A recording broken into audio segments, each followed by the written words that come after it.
nós agradecer esse Deus, queridos. Que nós possamos ser gratos a Ele. Grato porque Ele morreu na cruz por nós. Gratos porque Ele nos resgatou, queridos. Eu falo por mim, sem medo de errar. Se Ele não tivesse sido bom comigo, se Ele não tivesse me resgatado, eu tenho certeza que eu não era viva mais. Não era. Certamente o Satanás tinha ceifado a minha vida. Mas o amor dele foi tão grande, foi tão poderoso, ele foi tão bom, que ele me escolheu. Ele me arrancou lá do mundo. Ele diz em João 16,15: não me escolhestes vos a mim, mas eu vos escolhi. Olha que privilégio, meus irmãos. Nós sermos escolhidos por Ele, que é santo, que é perfeito. Nós lá no mundo do lamaçal do pecado, cheio de pereba, cheio de tudo que não presta, de pensamentos malignos, de um coração cheio de rapina, cheio de atitudes erradas, e Ele mesmo assim não olhou para os nossos defeitos. Ele foi lá e nos escolheu. Ele disse que foi Ele que nos escolheu, e Ele disse que nos chamou para nós vir, para nós dar fruto para Ele. Será que nós temos dado fruto para Ele? Será que onde nós temos passado, nós temos sido um representante do céu, igreja? Porque o que mais se vê hoje são pessoas dizendo que é de Deus, mas quando você olha, não tem um comportamento de um filho. Porque se eu sou filho, eu tenho que me comportar como tal. Se eu sou salva, eu tenho que me comportar como tal. Tá fácil? Não tá fácil. Mas Ele nunca disse para nós que seria fácil. Ele disse: no mundo tereis aflições. No mundo vocês vão passar por muitas aflições. Vocês vão ser perseguidos. Vocês vão ser maltratados. Vão ser caluniados. Vão ser açoitados. Mas vocês certamente vencerão. Glória a Deus. E a única forma de nós vencer, meus irmãos, é nós não tirar os olhos do Pai. Porque se nós tirar os olhos dele, nós vamos afundar. Se nós olhar para as situações em que o mundo se encontra, que o nosso país se encontra, a forma que estão governando o nosso país, se nós olhar para isso, nós vamos perecer. Mas se nós permanecer com a nossa fé, ainda que pequena, como ele disse, que ainda que seja do tamanho de um grãozinho de mostarda. Ter fé, irmãos, não é ter dia que a gente não quer levantar da cama, não. Ter fé não é ter dia que você quer ficar lá dentro do quarto, não. Ter fé não é você todo dia estar o super-homem, não. Elias, o grande homem de Deus, um dia ele estava no Monte Carmelo desafiando 400 profetas de Baal, restaurando o altar e desafiando os profetas. Dias depois ele estava na caverna, fugindo com medo de Jezabel. Mas o importante não é como começa o meu dia, mas o importante é como termina ele. O importante, a palavra de Deus diz lá em Eclesiastes, que bom não é o começo, meus irmãos. Porque começar, todo mundo começa. E tem uns que começam em uma euforia, que você diz: meu Deus do céu, o que é isso? Mas daí a pouco, só são palhas. O importante não é como começa, é como permanece e como continua e como termina. E a palavra do salmista que ele está falando para nós, aqui no 2 ele diz: que alegrem, que aqueles que o libertou, repitam isso, eu louvo o Senhor. Que aqueles a quem ele libertou, repitam isso, eu louvo ao Senhor. Ele os livrou das mãos dos seus inimigos. Irmãos, tem pessoas que quando a gente fala em inimigos, eles já pensam logo no irmão que está do lado. Estou falando alguma besteira? O nosso irmão nunca foi nosso inimigo. O nosso maior inimigo é Satanás e nós mesmos. São dois seres que caminham juntos. E eu até digo sem medo de errar, que nós ainda somos mais inimigos de nós mesmos do que o próprio diabo. Porque até Satanás, para tocar em nós, ele tem que pedir permissão do nosso Pai. É verdade. Ele tem que pedir permissão do Pai. Tu é uma joia preciosa. E muitas das vezes nós limitamos o que Deus tem que fazer nas nossas vidas. Aquilo que é para ser feito na nossa vida, nós limitamos. Com o quê? Deixando os nossos inimigos do medo, os inimigos da mágoa, os inimigos do ressentimento, os inimigos os menininhos que não querem crescer, velhos, sei quantos anos de igreja, ouvindo todos os dias a palavra que salva, que liberta, que transforma, mas sempre aqueles meninos de biquinhos. Se não deu certo, eu não vou mais congregar. Se o irmão não me cumprimentar, eu não cumprimento mais. Se Deus não fizer para mim, se Deus não fizer, eu não vou mais servir a Deus. Ei, meu irmão, se Ele fizer, Ele é Deus. E se Ele não fizer, Ele continua sendo Deus. Aleluia. E eu digo para você que Ele faz todos os dias. Só que Ele não faz o que eu quero e o que tu quer. Ele só não faz do jeito que você quer e do jeito que eu quero. Mas Ele faz todos os dias. Como Ele fazia para aquele povo que estava no deserto. Se alguém pode arrumar um copinho d'água para mim? Como aquele povo, irmãos. Eu tenho meditado muito esses dias no livro de Números. Eu tenho visto assim, pastores, a ingratidão daquele povo. Como aquele povo foi ingrato. Eles estavam lá sofrendo, na mão do faraó, ali sendo maltratado. E cada dia o faraó botava mais carga de serviço para eles, para ver se vencia eles pelo cansaço. Deus levanta um libertador, um homem improvável para tirar aquele povo. Amém, querida? Porque Moisés, querida, era improvável. Um rapaz que foi criado no palácio para ser rei, ser príncipe.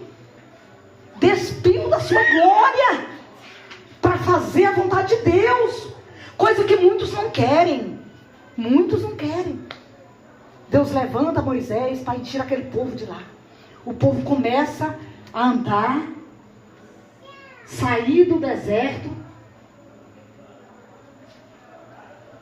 sair do Egito rumo à terra prometida. Mas só que no meio da nossa caminhada, cada um aqui, quando Ele chamou, Ele fez uma promessa. Eu mesmo tenho muitas promessas que Deus me fez. Muitas já se cumpriram, mas muitas que eu sei que ainda vai cumprir. E no meio da caminhada, Ele não fala o que vai acontecer. Ele só chama e faz as promessas. Porque se Ele falasse para nós a quantidade de situações que nós iríamos passar, talvez nós não tínhamos coragem de ir. E aquele povo passaram pelas adversidades, muitas coisas, foi porque eles murmuravam demais, eles questionavam demais, eles estavam sempre reclamando, sempre murmurando, saudade da cebola, saudade do arroz, saudade das carnes, saudade das guloseimas do Egito. E Jesus ainda assim mandava maná, mandava codorniza, mandava jorrar água no deserto, abria mar vermelho, fazia uma nuvem de noite ali para ficar quentinho, de dia para esfriar o sol. E aquele povo era questionando, reclamando e murmurando. E hoje não é diferente. O povo continua igual. Recebe uma bênção hoje que eles estão orando. Amanhã eles nem fizeram um culto de gratidão, nem dobraram o joelho para dizer obrigado, Jesus. Eles já estão pedindo de novo. E se Deus não der, eles já estão reclamando e murmurando, porque Deus não deu. Sim ou não, igreja? E quando eu estava no começo da minha fé, eu tive que exercitar muito a minha fé, porque a fé, ela tem que ser exercitada. Eu fui jogada para dentro de uma galeria. Onde hoje eu trabalho, eu trabalhava na porta, tinha uma loja na frente. Não sei porque o Espírito Santo de Deus está mandando eu falar isso aqui. Eu trabalhava na frente e eu vendia muito. E de repente aconteceu um alvoroço lá, que o pessoal pediu o ponto. Eu fui jogada para dentro de uma galeria, no fundo mesmo. Irmão, lá só ia quem tinha negócio. Tinha um restaurante, era baixinho. Aquele restaurante, ele não tinha um negócio que saía aquela fumaça. Todo dia que eu chegava lá em casa, eu tinha que tomar banho com sabão de coco para tirar o óleo do corpo. Só que antes de eu ir para lá, o Senhor me falou: vou fazer um rebuliço, vou te tirar daqui, vou te botar em outro lugar, porque quero te honrar. Aí nós já pensamos logo, ele vai me botar num lugar muito maior, sim ou não? É isso ou não é isso o pensamento nosso? Ele vai me levar para uma loja muito maior e eu vou arrebentar. Mas papai tinha que quebrar o vaso. Porque se ele der tudo que nós quer, na hora que nós quer, nós não vamos ser moldados, tratados, quebrados, e nós não vamos chegar no propósito. Não tem como alguém crescer no meio do riso, igreja. Não tem como alguém crescer, ser grande diante de Deus no meio da risada, do que. Agora eu tenho visto gente crescer descendo. Tem um louvor que diz que eu aprendi a subir descendo. Só que muitos querem logo é subir. Mas para subir primeiro tem que descer. E Jesus foi me quebrado naquela galeria. Foi tirar o nariz empinado. Que botava a mão no nariz do povo e dizia: se falar comigo eu dou no nariz. Arrogante, prepotente, crente. Linguaruda, falava o que não podia. O que não devia. Era. Se as pessoas me dissessem um A, eu riscava o ABC inteiro. E estava crente que eu ia morar no céu. E Jesus, espera aí que eu vou te quebrar para tu aprender a ser crente. Para tu aprender a ser vaso na minha mão. Aleluia. Aí ele me levou por olaria. Como ele disse para Jeremias: desce, vai à casa do oleiro, porque lá eu te farei ouvir as minhas palavras. Ninguém ouve as palavras do Senhor se não for na olaria. Se não for lá no secreto. Fui moída, fui quebrada, tratada, moldada. Mas ganhei tanta alma para Jesus naquele lugar. Glória a Deus. Papai me deixou 40 dias dentro de um espacinho de 1,5 metro. Aí ele disse assim, logo que eu entrei, ele disse: dentro de 40 dias eu te dou um espaço maior. Rapaz, eu chorei dentro daquele lugar. Foi lágrima, eu fui humilhada de todo jeito. No dia que eu fui mudar para o espaço maior, o rapaz que locava aquela galeria ali, que ele relocava, aquele cara me humilhou tanto, pastores, mas tanto, que ele disse assim: você vai tirar suas coisas daqui. Eu já tinha passado o ponto pequeno para ir passar para o ponto maior, que era uma ganância tão grande para o ponto grande lá dentro, que ele não podia nem falar para ninguém que ia mudar. Tu vai sair daqui, porque eu não vou deixar você aqui. Porque você não falou comigo. Digo, porque a gente já era amigos. Não, eu não misturo amizade com negócios. E o choro vinha aqui e eu engolia no choro. Não choro, choro para Jesus. Me humilhou de todo jeito. Mas ali eu achava que era o fim, mas era apenas o começo. O começo de uma grande caminhada com Cristo, que Deus estava me moldando ali. Ali, irmãos, eu fui tão moída. Aquele cara saiu. O filho dele chegou, foi conversar comigo ali. Ele foi embora. Disse que não ia fazer contrato. E eu fui chorar em casa. Quando Deus quer falar com nós, irmãos, Ele fala com nós onde nós estivermos. Eu me lembro como se hoje, eu cheguei lá em casa, eu me joguei, eu não conhecia nem meu esposo. Eu me joguei num tapete no chão, assim, na sala, e eu disse, comecei a chorar. Aquelas lamúrias de menino. Pai, Deus, eu não acredito num Deus que fecha uma porta grande e me abre uma janelinha para me ser humilhada. Que Deus é esse? E Ele está lhe dizendo, sou teu pai. Eu sei aonde mexer. Eu sei aonde é que eu vou mexer para te fazer tu ser o que eu quero que tu seja na minha presença. Dali, queridos, eu fui pro quarto, liguei uma televisãozinha que eu tinha de tudo. Oh, meu pai, não sei porque o pai está falando isso. Quando eu liguei aquela televisãozinha, um homem falou da televisão e disse, não mude de canal. Eu disse, ai Deus, é com você mesmo que eu quero falar. Eu disse, olhei para dentro do quarto e disse, você hoje, Deus disse que hoje tu foi humilhada. Falou dessa palavra. Tu foi humilhada. Tu foi pisada. Como a uva é levada para o lagar. Para ser pisada, para tirar o suco. Mas Ele manda te dizer, Ele permitiu essa situação. Foi Ele que permitiu. Não era o que ele queria, mas ele permitiu. Essa situação. Porque ele disse que vai te levantar nessa terra como pregadora do Evangelho. E como empresária nessa terra. Muitos conhecerão o teu nome nessa cidade. E sabe quem era o homem? O garotinho. Eu nunca mais nem vi aquele homem, nem falar dele. Mas nesse dia ele foi um canal que Deus usou lá dentro da televisão para falar comigo. Irmãos, eu engoli o choro. Glória a Deus. Eu engoli o choro. Sabe por quê? Porque eu tinha convicção de que era Deus falando comigo, porque era algo que eu e Deus sabia. E 3 dias depois aquele homem mandou. A filha dele me pediu os documentos para fazer um contrato. E eu nunca fiz contrato com ele. E eu fui orar. Com 2 anos Deus arrancou aquele homem dali. A dona de lá tomou, que ele tinha um contrato vitalício, tomou dele. Ampliou aquela galeria ficou uma bênção, tiraram aquele restaurante. Porque, meus irmãos, deserto não é lugar de moradia. Eu não sei porque o pai está mandando eu falar, mas eu quero dizer para alguém aqui nessa noite. Deserto é lugar de passagem. Não é lugar de moradia. É verdade. Suporta o processo porque Deus está trabalhando no meio desse vento. No meio desse processo Ele está trabalhando. Ele está querendo fazer algo em você para depois fazer através de você. Porque Ele nunca vai fazer através de mim sem antes Ele fazer em mim. E eu estou aqui, não morri. A velha Eva teve que morrer. A velha criatura teve que morrer. E se não nascer de novo, não vai ver o reino dos céus. E aqui a palavra do Senhor está falando para nós nessa noite. No 4 ele diz assim: algumas andaram perdidos pelo deserto e não acharam nenhuma cidade onde morar. Estavam com fome e com sede. E havia perdido toda a esperança. Então, na sua angústia, gritaram por socorro. E o Senhor os livrou das suas aflições. Aleluia, Deus. Grita por socorro no meio da angústia. Que Ele vai livrar das aflições, queridos.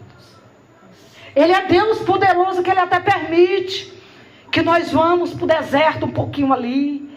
Que nós fiquemos ali sendo moldados, sendo tratados por Ele.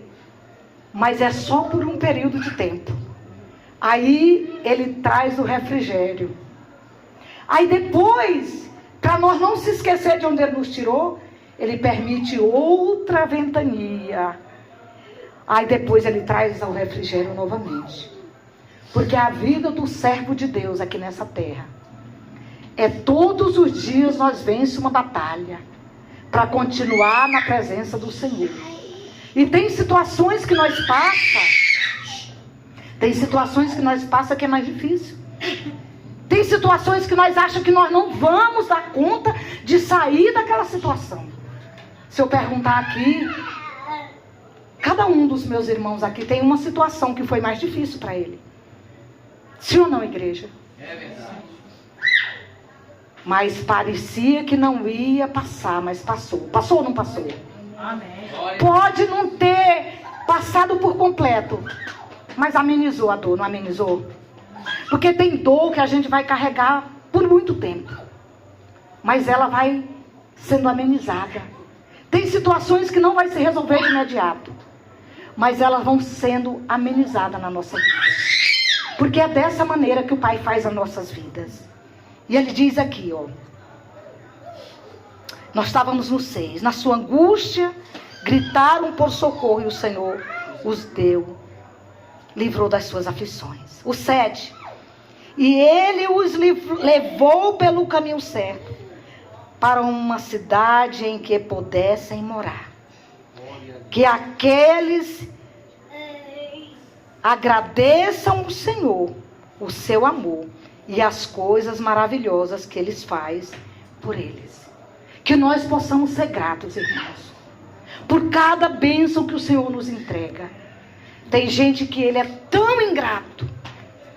E eu li, pastor, na época que eu estava nesse período de tratamento, papai me moldando ali. Eu era muito ansiosa. E eu era muito nervosa. Se eu tinha um compromisso para cobrir amanhã e hoje, eu já não dormia de noite. Eu já ficava 3 noites sem dormir. E Jesus começou a me quebrar lá dentro. E foi primeira área que o Senhor tratou comigo.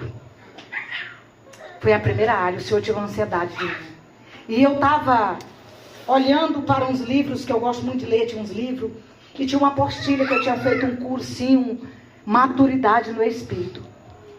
E eu peguei aquela apostila e comecei a ler nela. E encontrei uma passagem lá que fala: o primeiro pecado que entrou no mundo e que mais agride o coração de Deus. Aí estava assim: incredulidade.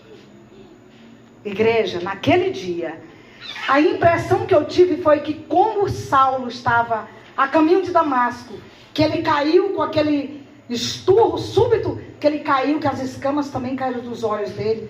A partir do momento que Ananias orou por ele, que caiu aquelas escamas. Essa foi a certeza que eu tive. Que naquele momento que eu li aquela palavra, as escamas caíram dos meus olhos. Porque quando eu disse: peraí, quer dizer que o pecado que mais agride o coração de Deus é a incredulidade? Porque quando eu estou dizendo que eu estou duvidando que Deus pode fazer e que Deus não pode fazer, eu estou dizendo: Deus não faz porque Ele é incapaz. Porque quando Deus falou para Adão e Eva: não comam desse fruto lá no Éden, quando a serpente veio e disse: comam, porque não tem nada, porque Ele não quer que vocês vejam, Ele não quer que vocês sejam sábios como Ele. O que é que a serpente induziu para ele e o que é que eles fizeram? Duvidaram do que Deus falou. E ali eles comeram do fruto e morreram espiritualmente. Então é um pecado que agride o coração de Deus. Então que nós possamos todo dia lutar contra isso. Contra a incredulidade. Senhor, eu não aceito viver cometendo esse pecado que te agride o teu coração. E que tristece o teu coração. Porque é um fato, igreja. A partir dali Deus mudou a minha vida. Eu não tive mais medo de nada. Eu passei por coisas dentro daquela galeria que hoje eu não daria mais conta de passar. Mas naquele momento, o Senhor me fez passar por tanta coisa, que é um testemunho tão grande, que dá um livro, o que eu passei dentro daquela galeria. Para mim está hoje, para a honra e a glória do Senhor Jesus. Aleluia. Posso ouvir um amém? Amém. Ele diz aqui, ó. Ele diz aqui no 9, olha o que ele diz aqui.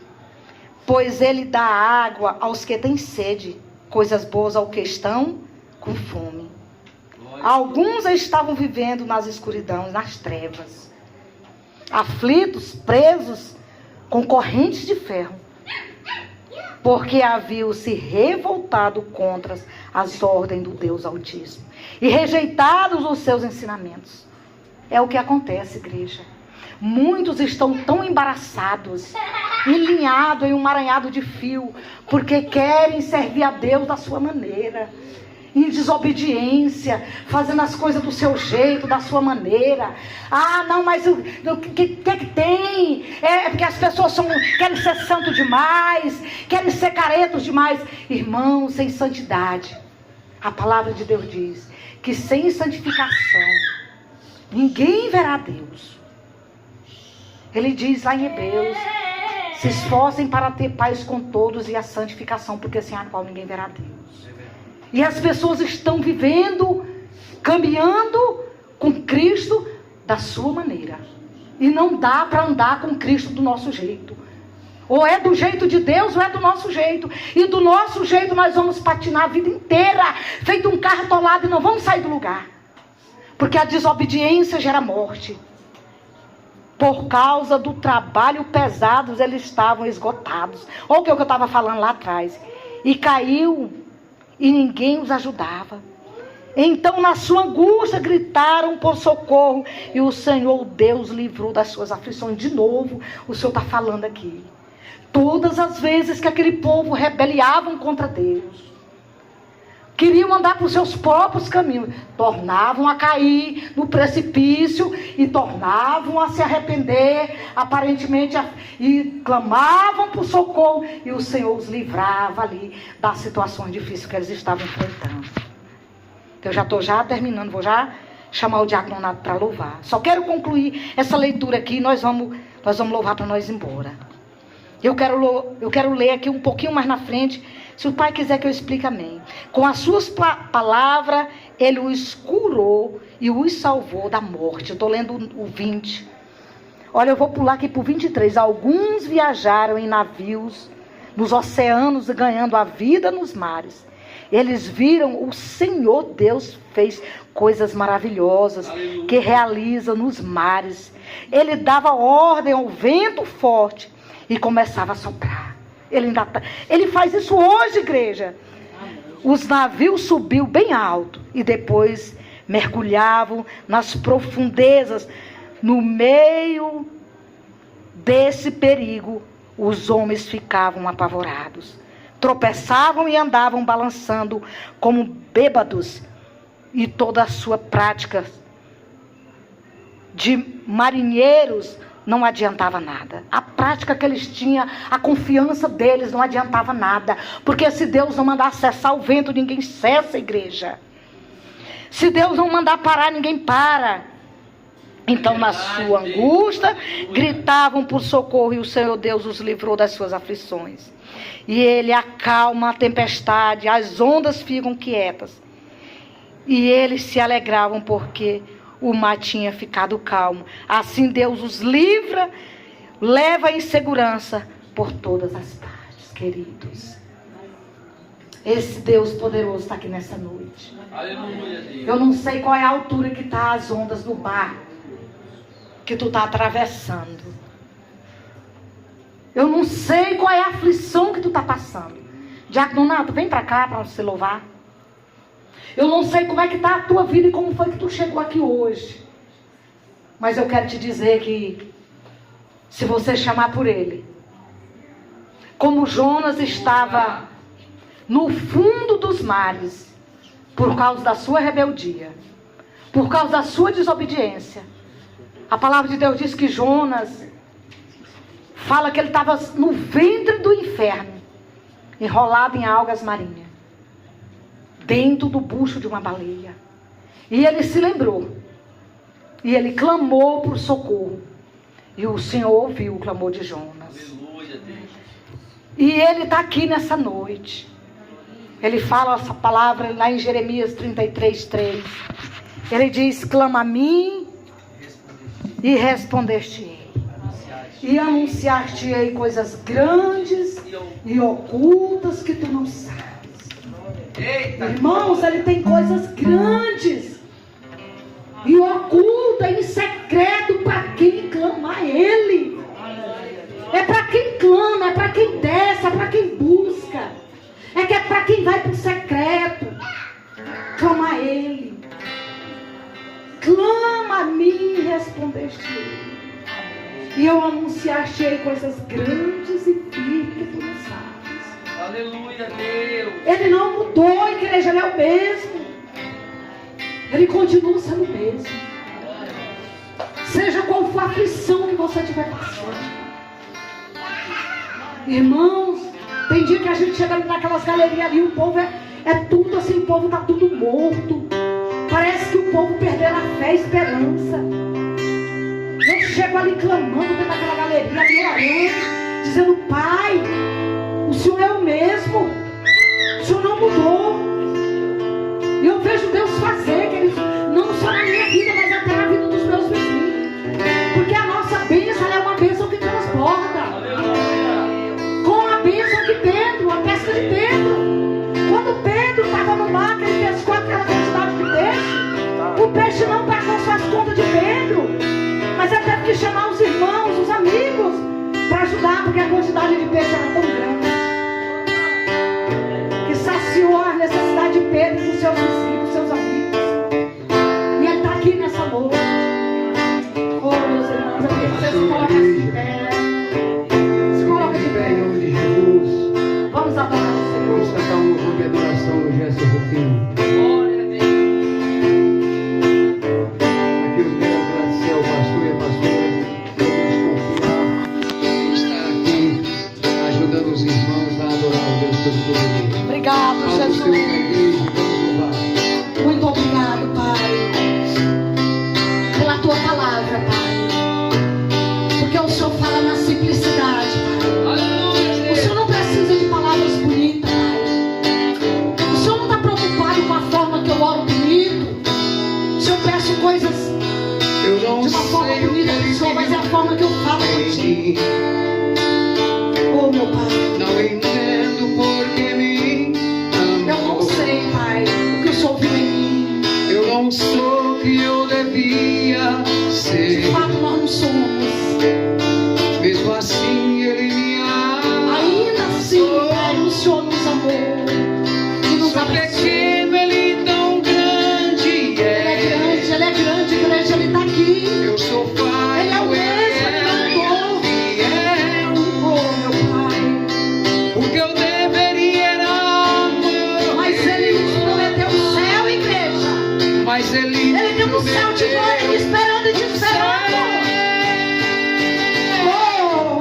aqui. Eu só quero adorar. Mas adora Ele Por aí. isso estou aqui. E se eu não adorar, Se você não adorar, você já eu morreu. jamais saberei. Você está vivo agora. Ele escolheu, mais de uma coisa eu sei. Tudo que nós temos, Ele Ele deu. deu. Aleluia. Ele tem coisas grandes para mim e Se para você crê que Ele você. deu, você cante a adora. Eu não sei o que Ele deu. Eu não sei, meu Pai. Mas eu só sei que eu sou grata. Eu sou grata por o Senhor ter me escolhido. Eu não sou quem eu devia De ser. fato, nós não somos, meu Pai. Mesmo assim Ele me Ainda assim, abraçou. meu Sou pequeno, Ele tão grande. Pai. Só é grande, nós somos tão pequenos. Eu sou cheio de Ele falhas, tão cheio de defeitos, tão ingratos que eu muitas das deveria vezes. Somos tão morrer. ingratos, meu Pai. Mas Ele me prometeu Temos todos os céu. sentidos para agradecer e somos ingratos. E eu só quero Eu adorar. quero te adorar, meu Por Pai. isso estou aqui. E se eu não adorar, falta algo em mim. Te amo, Eu Pai. jamais saberei, porque Ele escolheu. Mais de uma coisa eu sei. Tudo que eu O tenho. que eu tenho Ele me deu. Eu só quero adorar. Por isso estou aqui. E se eu não adorar, Hoje, falta algo que nós em mim. não vemos Eu jamais saberei, porque Ele escolheu. Mais de uma coisa eu sei. Tudo que eu tenho Ele me deu. Tudo que eu tenho Ele me deu. Tudo que eu tenho Ele me deu. Aleluia. Aleluia, glória a Deus. Glória a Deus, aleluia. Mais um louvor para a Vamos glória de louvar só Deus. mais um Então hino, vamos queridos? agradecer com tudo ele Aleluia, glória a agradecimento. Vamos Deus. cantar um louvor conhecido. Oh, Jesus. Obrigado E deixou por tudo que o Senhor tem feito por nós. e vai fazer Oh, obrigado, Pai. tuas promessas e tudo que és. Eu quero te agradecer. Tudo eu sei. Agradece a Ele. Agradeça. Agradece a Ele pela vida que Ele te deu.